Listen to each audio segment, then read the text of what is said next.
Seer en swaar kry maak my of bitter of beter. Loop ek na God toe, word ek beter. Draai ek weg van God af, dan word ek bitter. Sien jy hoe alles bepalend is ons verhouding met God? John Powell was 'n baie bekende dosent en professor aan 'n welbekende teologiese fakulteit van 'n groot Amerikaanse universiteit. Hy het die storie van Tommy vertel. Hy het vertel hoe hy in die begin van die jaar in die klas gestaan en wag het op die nuwe eerstejaars studente. Hulle het so een vir een ingekom en toe ewe skielik het daar 'n jong man ingekom met sulke hare wat tot hier op die kruis gehang het. Hy het sommer gesien en geweet, hier kom moeilikheid in sulke hoofletters sy kant toe. En inderdaad was dit so. Tommy was die een reg deur die jaar wat die moeilike vrae gevra het, wat altyd wou weet hoekom en waarom, en wat eintlik nooit tevrede was met niks wat die professor gesê het nie. Een van daardie studente wat jy so heimlik weggewens het. Aan die einde van die jaar het al die studente kom groet, en Tommy was die heel laaste een wat vir professor John Powell kom groet het. So met die groet saam het hy vir professor Powell gesê, "Professor, do you think I will ever find God?" Hierop het John Powell geantwoord, "No Tommy, I don't think you will ever find God." Tommy het so verbaas vasgesteek en toe hy die klas uitgeloop. Professor John Powell het so agter hom aangeroep, "Tommy, I don't think you will ever find God, but God will find you." 'n Paar jaar later het John Powell gehoor, so via 'n ander student, dat Tommy kanker het en dat hy verskriklik siek was.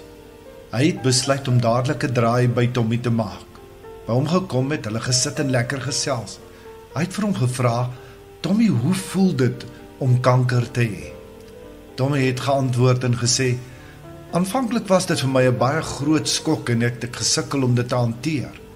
En ek het begin wonder en begin vra wat ek nooit tevore in my lewe gevra het nie.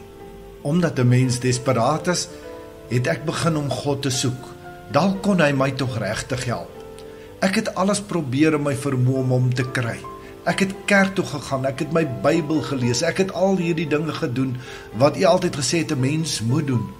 Maar ek kon nêrens vir God vind nie. Naderhand het ek moed opgegee en besluit ek gaan nie meer vir God soek nie. Ek het toe maar begin om al die ander kankerpasiënte te help en te ondersteun, om vir hulle klein dingetjies te doen. En weet professor, so algaande het ek iets ontdek. Ek kon God nie wakker maak met die stene wat ek oor die hoë muur rondom hom kon gooi nie. Maar hy het inderdaad, soos U gesê het, my kom kry.